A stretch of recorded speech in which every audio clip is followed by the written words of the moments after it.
Wassalamu ala rasulillah wa ala alihi wa sahbihi wa ala wa ba'du. Bapak dan Ibu jamaah masjid Waalaikumsalam yang dimuliakan Allah Subhanahu wa taala. Puji dan syukur selalu kita panjatkan kepada Allah di hari yang ketiga dari bulan April ini, bertepatan dengan hari ketiga dari Jumadil Tsaniyah, Jumadil Akhirah tahun 1435 Hijriah.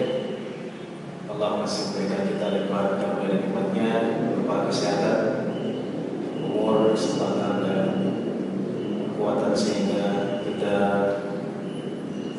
datang bersama-sama ke tempat yang berberkah ini dalam rangka melakukan sholat jamaah dan ta'lim. Itu artinya tinggal 2 bulan, hampir 3 bulan atau kurang dari 3 bulan kita akan masuki bulan Ramadan. Karena setelah Jumadil Tsaniyah kita akan bertemu Rajab, dan setelah Rajab Sya'ban, setelah Sya'ban kita masuk bulan Ramadan, bulan yang dinanti oleh setiap muslim. Salawat dan salam semoga tersampaikan kepada junjungan kita, Rasul kita, mantan kita, Nabi Muhammad SAW, beserta para keluarga, sahabat, tabi'in dan seluruh pengikutnya yang senantiasa menapaki jejaknya dan mengikuti sunnah-sunnah. Bapak dan Ibu yang dimuliakan Allah Subhanahu wa taala, kita masih dalam fenomena hari akhir. Mungkin 2 kali pertemuan lagi atau 1 kali pertemuan lagi kita akan selesai dari materi ini dan kita akan kembali ke kajian ilmu hadis. Telah dibahas dalam kesempatan yang lalu bagaimana manusia akan mempresentasikan amalannya, dan juga dijelaskan bahwa manusia akan berbicara dengan lisannya. Tapi apabila lisannya berbohong, maka yang berbicara adalah tangannya dan kakinya. Itulah yang diambil dari beberapa ayat Al-Quran, seperti firman Allah dalam surat Yasin, "Al-yawma nakhtimu ala afwahihim wa tukallimuna aydihim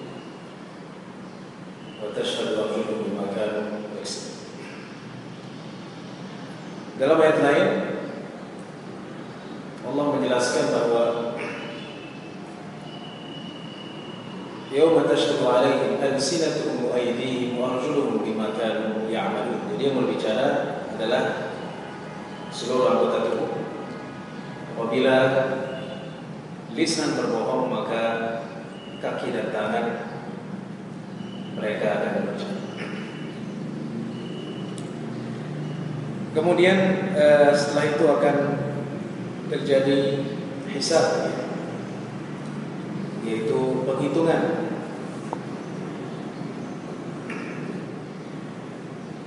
Dan telah dijelaskan perbedaan hisab dengan al-mizan, dengan timbangan. Jadi hisab penghitungan, sedangkan al-mizan pengukuran. Dengan timbangan yang telah Allah siapkan. Bentuknya seperti apa, Allah tahu. Jadi setelah dihisab, maka Allah Subhanahu wa taala akan menerbangkan, membagikan buku-buku tersebut kepada setiap orang di pertebangan, dan kemudian akan diberikan sesuai dengan yang seharusnya ia dapatkan. Jadi ada yang diberikan dengan tangan kanan, ada yang diberikan dengan tangan kiri, dan ada juga yang diberikan dari belakang punggung. Kemudian akan dibaca nanti. Ini juga masih dalam rangkaian hisab sebenarnya. Baca isi daripada, jadi ada presentasi, ada baca buku, buku sendiri. Kalau kita punya rapot, maka setiap orang akan memiliki rapotnya masing-masing. Rapot ini bukan rapot sekolah atau laporan kerja atau laporan DPR atau laporan presiden. Rapot ini adalah rapot dari setiap yang kita lakukan semenjak kita menjadi balik, semenjak kita menjadi mukallaf. Itu akan dicatat semua, akan dilaporkan di hadapan Allah Subhanahu wa taala. Maka akan dibacakan dan disuruh untuk mengaku atas yang dilakukan oleh manusia. Jadi manusia tidak bisa, karena bukunya sudah ada. Selain anggota tubuhnya berbicara, bukunya juga menjadi saksi. Ya, sama dalam seperti proses persidangan, ada saksi yang berbicara, ada juga bukti-bukti. Ya, seperti inilah kira-kira Allah Subhanahu wa taala ingin meyakinkan manusia bahwa yang dilakukannya tidak pernah luput dari Allah Subhanahu wa taala. Ya, cuman bedanya kalau orang di depan mahkamah dunia, ia bisa berbohong dan mungkin saksi itu bisa dihilangkan. Banyak saksi-saksi palsu ataupun bukti-bukti itu menjadi hilang, ya, sehingga orang yang salah menjadi tidak salah, orang yang tidak salah menjadi salah, ya, karena buktinya bisa dipalsukan. Tapi nanti di hadapan Allah Subhanahu wa taala saksinya dan buktinya itu adalah sangat valid, karena manusialah yang melakukan itu, dan setiap orang akan memiliki rapotnya, bukunya masing-masing.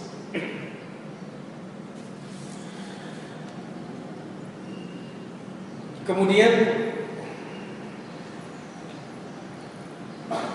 telah disampaikan di kesempatan yang lalu bahwa al-mizan,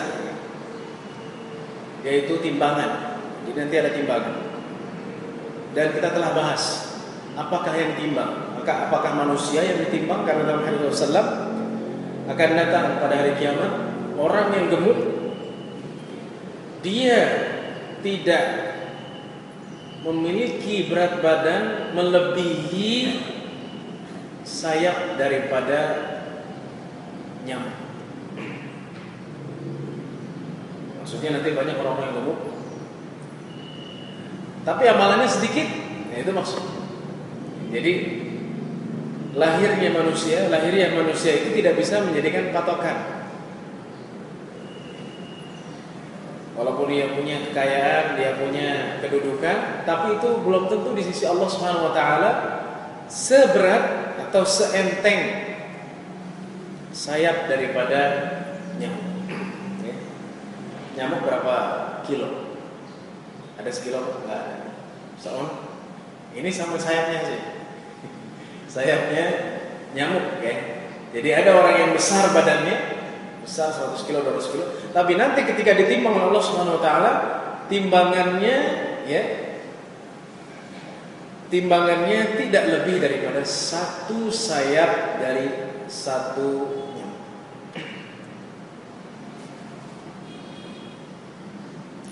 Jadi apakah manusianya atau bukunya? Tadi sudah di bagian buku. Jadi buku itu ditimbang. Atau amalannya, atau ketiga-tiganya, ya, itu bisa saja, karena tidak ada yang memastikan salah satu di antara yang tiga. Jadi karena semuanya ada dalam hadis Rasulullah sallallahu alaihi wasallam. Nah, dalam hadis riwayat Ahmad dalam Musnad dari Abdullah bin Amr, hadis sahih. Ini hadisnya luar biasa.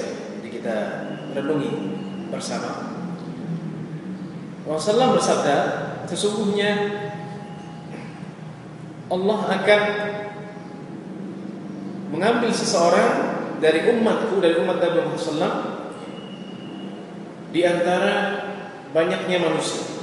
Dari kiamat kita sudah jelaskan bahwa umat yang pertama kali dihisab adalah umat Nabi Muhammad SAW, dan yang pertama kali ditimbang adalah umat Nabi Muhammad SAW.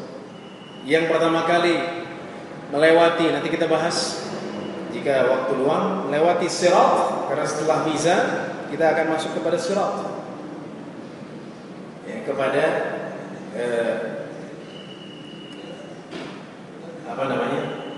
as-sirat, pada jalanan, jembatan.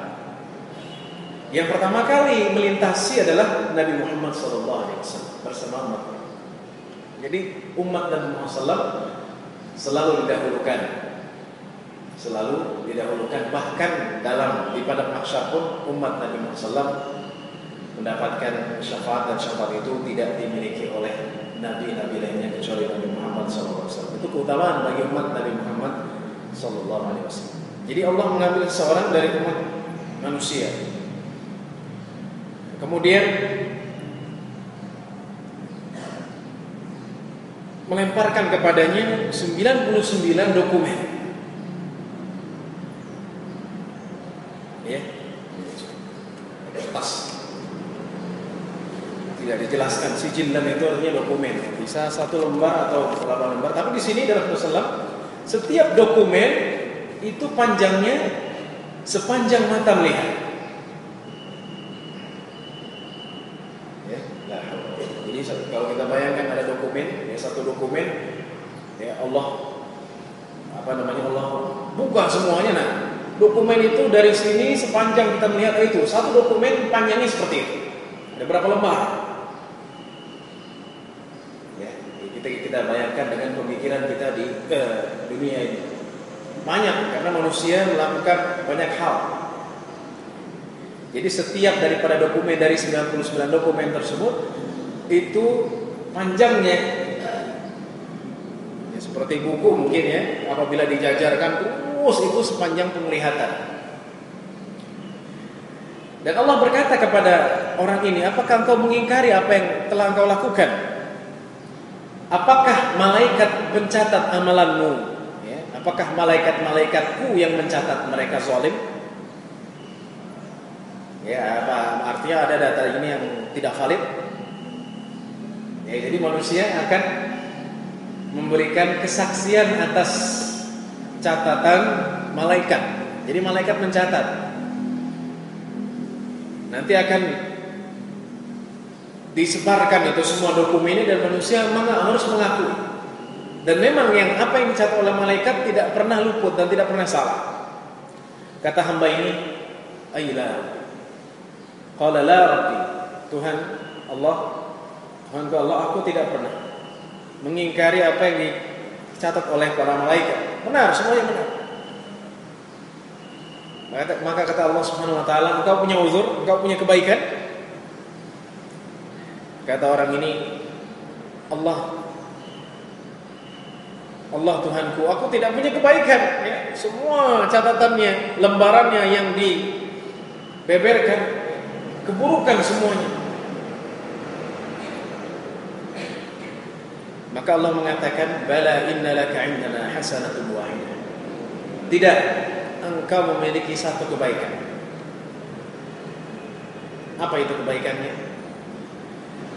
Maka dikeluarkan kepadanya 1 bitaqah. 1 bitaqah, 1 kartu. Bitaqah itu kartu kecil.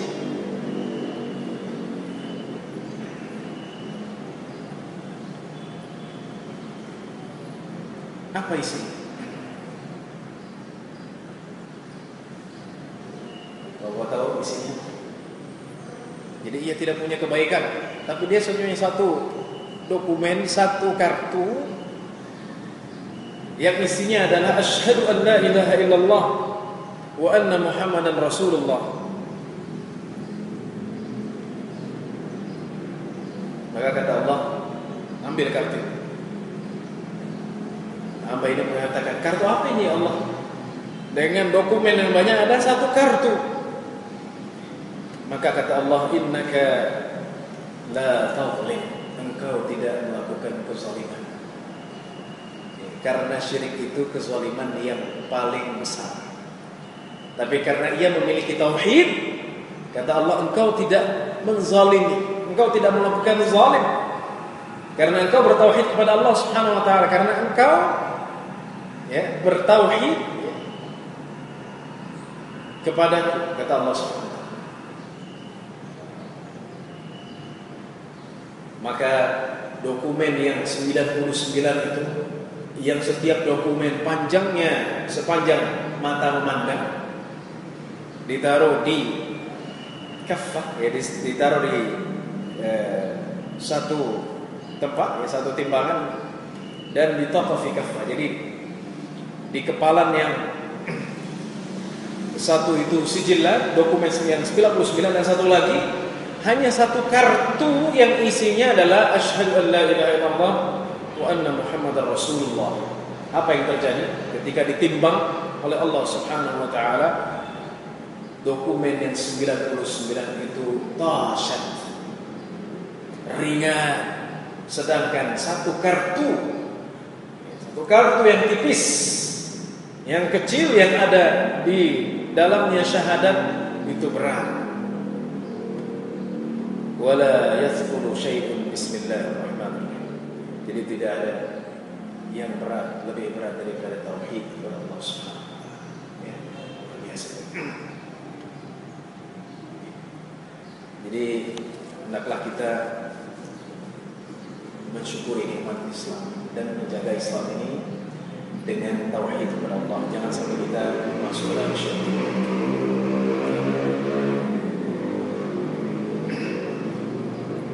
Intinya hadis itu adalah bahwa seberapapun kezaliman yang kita lakukan, tapi kalau tauhid kita bersih, tidak mendukung, tidak melakukan, sudah kita bacakan. Yang orang yang tidak meminta ruqyah, mereka akan masuk surga tanpa hisab. Yang ini tidak melakukan kesyirikan, mereka akan mendapatkan kartu ini. Kartu ini lebih berat daripada semua dokumen, yang setiap dokumen panjangnya sepanjang kata. Baik, yang belum dijelaskan dalam kesempatan yang lalu adalah mizan ini seperti apa? Apakah seperti timbangan biasa? Ya, karena manusia berarti seukuran manusia. Ya, atau bagaimana bentuknya?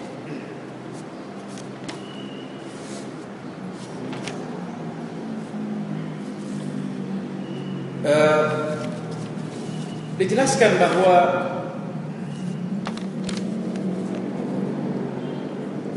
mizan yang ada dalam hadis, ya, dijelaskan ada kaffatan, ya, ada dua sisi. Ya, timbangan itu ada dua pasti, yang kanan dan yang kiri. Cuman bentuknya bagaimana tidak jelaskan. Namun ada sebagian ulama mengambil dari perkataan ulama, ya, sahabat atau tabi'i, ya, tapi tidak ada hadis yang sahih yang menjelaskan hal tersebut, bahwa bentuk daripada mizan ini seperti tangan manusia. Jadi mizan ini punya tangan seperti tangan manusia. Bagaimana besarnya Allah, jadi tangan. Dan dia mempunyai lisan, mempunyai lidah. Ini mungkin agak aneh gitu. Mana bentuknya? Namun ini pendapat tidak sahih. Jadi ada yang mengatakan hal tersebut, memiliki dua telapak tangan dan memiliki lisan. Itulah al-mizan. Dan dalam surat Az-Zalzalah atau dalam surat Al-Qari'ah, ya, dijelaskan,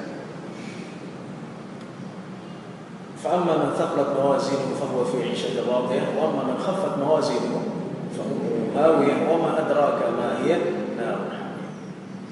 Jadi setelah hisab belum, ya, karena itu penghitungan, tapi ada penimbangan setelah.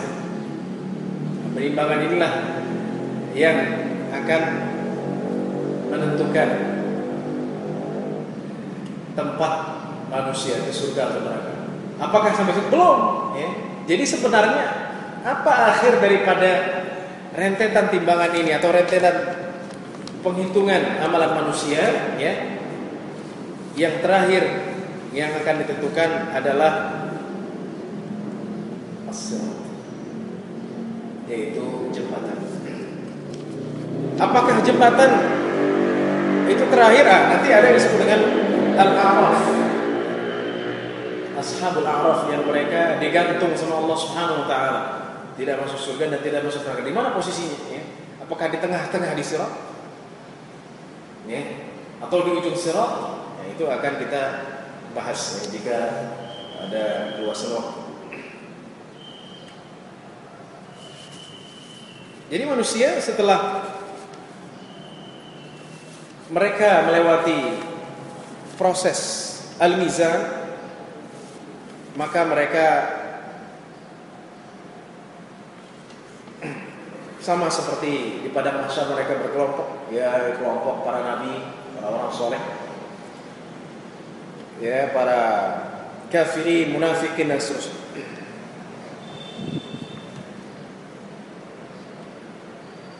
Kemudian Allah menggiring mereka ke jembatan ini.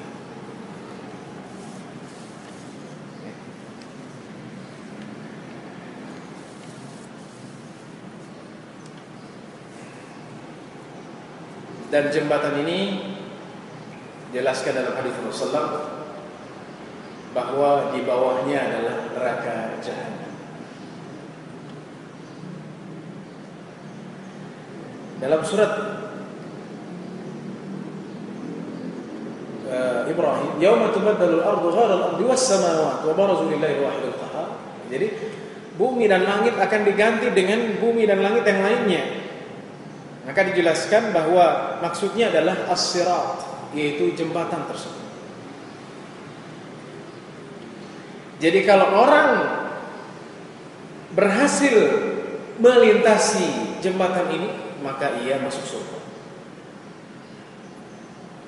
Ya, karena di ujungnya itu surga, di bawahnya neraka. Jadi kira-kira ada jembatan, bawahnya neraka Jahannam. Nah, setelah jembatan tersebut adalah surga. Ya. Dalam hadis, sirat ini memiliki beberapa sifat. Dalam hadis sahih Bukhari, Muslim dan lain-lainnya. Pertama, ia lebih tipis daripada sehelai rambut. Ya, dalam Muslim dan ada hadis sahih. Mungkin ini di luar dari logika kita. Kok bisa? Ya, gimana orang jalan? Ya. Kalau ada orang akrobat, ya, mungkin dia bisa berjalan di atas tambang. Ya, itu juga kesusahan. Ini jembatan ini, terus bagaimana melihatnya? Karena sangat tipisnya, ya, lebih tipis daripada satu rambut. Yang kedua, dalam hadis sahih juga, ia lebih tajam daripada pedang. Pedang, ya, tajam. Ya, kalau pisau tajam, lebih tajam daripada pedang. Wah, berarti kalau lewat, ya udah tipis, tajam lagi, bisa robek dong tangannya. Nah, itu tergantung amalan, nanti kita jelaskan. Yang ketiga adalah dalam Al-Quran, takadu tamayyazu minal ghayr, dalam surat Al-Mulk, ya, yaitu sangat gelap di bawahnya.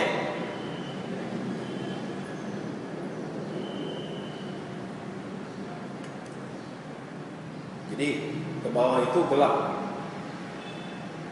bukan api langsung ya, tapi kegelapan. Nah, itu sifat daripada as-sirat.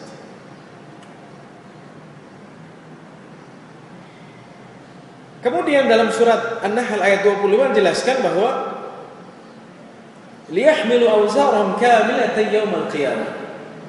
Mereka akan membawa dosa-dosa mereka pada hari kiamat. Ya, jadi tafsir ayat ini, semua orang akan bawa dosanya di pinggulnya. Jadi tergantung dosanya dan tergantung amalannya. Jadi setelah dijelaskan bahwa orang yang masuk surga tanpa hisab, mereka akan melewati jembatan ini, ya, seperti kalbarqi, seperti petir, atau seperti bahkan yang lebih cepat dari petir adalah seperti kedipan mata. Berapa detik orang mengedipkan matanya? Lebih cepat daripada petir.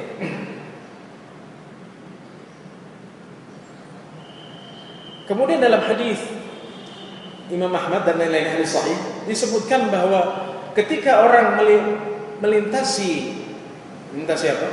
Melintasi jembatan ini yang hanya setipis rambut manusia dan setajam pedang,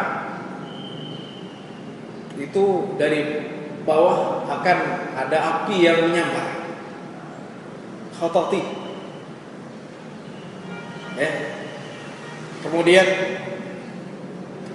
dalam riwayat disebutkan, ya tadi jelas tajam, kemudian disebutkan ada duri-durinya. Ya, kalau dia banyak dosa itu akan melukai kakinya. Bayangkan kalau kita dalam posisi as-salat, kita melewati jembatan atau dalam kehidupan kita lah, nggak usah kita gambarkan setipis ini karena mungkin bagaimana ya? Kalau kita melewati jatuh jalanan yang isinya paku semua, kira-kira hancur kan? Hancur kaki. Nah ini sepanjang mata memandang yang hanya Allah mengetahui berapa panjangnya jembatan ini untuk melintasi neraka jahanam, manusia akan menginjak sesuatu yang lebih tipis daripada rambut dan lebih tajam daripada pedang.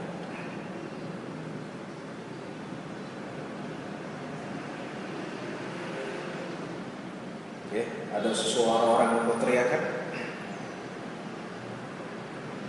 dan setiap kali orang jatuh berteriak, dan api-api menyambar. Cipratan-cipratan itu dalam Al-Quran, dalam surat Al-Mursalat, innaha tarmi bisyararin kalqas. Jadi api yang menyambar itu besarnya bukan seperti selang ataupun seperti bangku, tapi besarnya seperti bangunan yang besar, kal qasri, seperti istana. Sekali disambar begitu orang yang berjalan di atas sirat, berapa ribu orang langsung kebakar dan jatuh. Bayangkan ketika itu Rasulullah SAW, dan beliau adalah orang yang pertama kali melintasi jembatan ini, jalan yang lurus ini, berdoa, ya Rabbi sallim, ya Rabbi sallim, ya Allah selamatkanlah, selamatkanlah. Itu orang-orang yang beriman kepada Allah dan Rasul. Semoga Allah Subhanahu wa taala berikan kita kemudahan di hari kiamat, baik hisabnya, baik mizannya, baik juga siratnya, karena fenomena ini sangat menegangkan. Jadi kalau kemarin orang jatuh di pesawat MH370 yang katanya di Vietnam, ternyata ada di Samudra Hindia, sampai sekarang belum ketemu juga. Orang-orang yang berada di dalam mungkin tegang, ya, ketika mereka berada di atas, ya, dan kemudian jatuh di samudra, tegang, takut. Bagaimana kalau kita nanti di hari akhir? Bayangkan saja, kita akan ditimbang, kemudian akan melintasi jalanan ini, jalan lurus ini, jembatan ini. Berapa panjangnya? 100 km, 1000 km, 1 triliun kilometer, yang di bawahnya adalah api neraka, dan kemudian tajam, kemudian tipis, kemudian api sebesar istana itu menyambar ke atas. Bayangkan kalau kita dalam posisi ini, tidak ada yang bisa menyelamatkan kita kecuali amalan kita dan kasih sayang Allah SWT kepada kita. Semoga Allah SWT menyelamatkan kita dari siksaannya, supaya kita dalam surganya dan jauh kita dari segala murkanya. Sallallahu alaihi wasallam. Ada pertanyaan? Ya, silakan.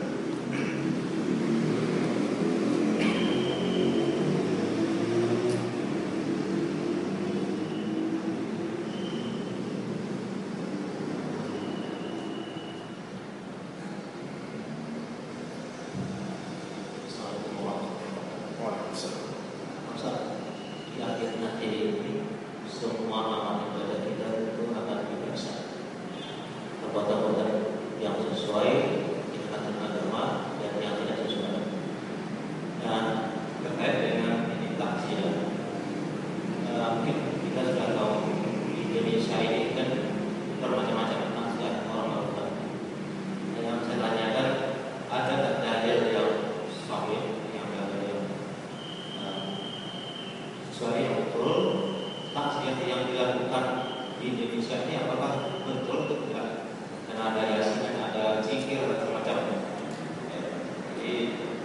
setiap orang yang meninggal itu malamnya dilakukan takziah, ada yang 3 hari, ada yang 10. Nah di dalamnya dilakukan yasinan, kemudian ada zikir, kemudian ada jangan disertai dengan ceramah.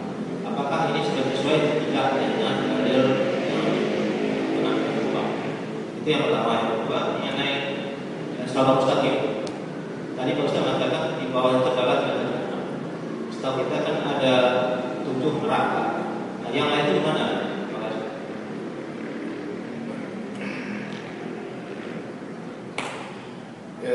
Yang pertama adalah masalah ta'ziyah. Menjelaskan dalam hadis Rasulullah bahwa al-azaa thalathatu ayyam. Jadi ta'ziyah itu 3 hari. Itu yang ada.